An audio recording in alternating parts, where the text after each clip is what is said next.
Hi guys, welcome back to my channel. My name's Belinda and today I'm doing a review of these Micador brush markers. Let's pop in and have a look.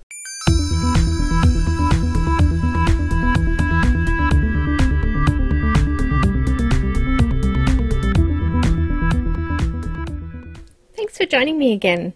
So I just like literally did a video, so this is kind of like part two. This is another product that Micador have sent me.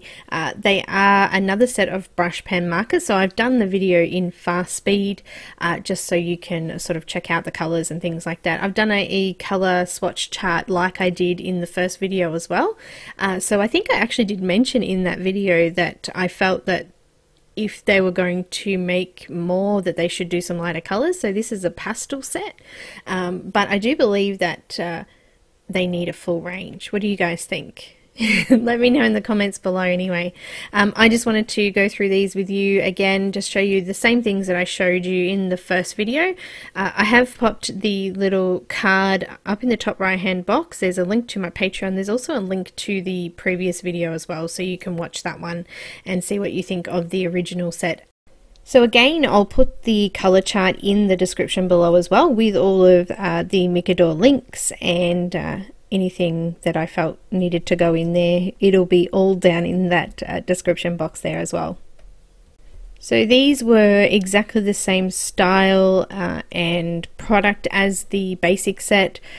So they've got a nice big thick brush nib on one end, and the other end has a nice sort of rounded bullet nib.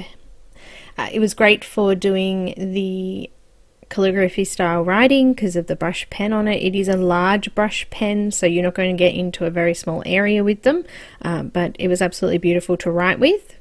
When it came to colouring with the pens though, I did find that the lighter ones were a little more streaky, and that's probably because they are a lighter ink, so you can see the wet areas underneath where you've already done, and you can see the second layer going over the top, whereas with the darker colours it's much harder to see that because the ink's already quite dark.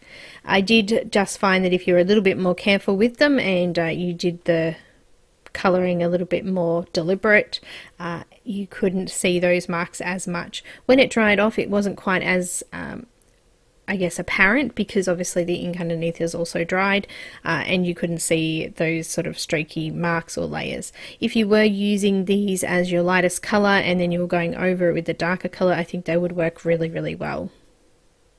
So overall, a really nice product. Again, I wasn't paid to do the review.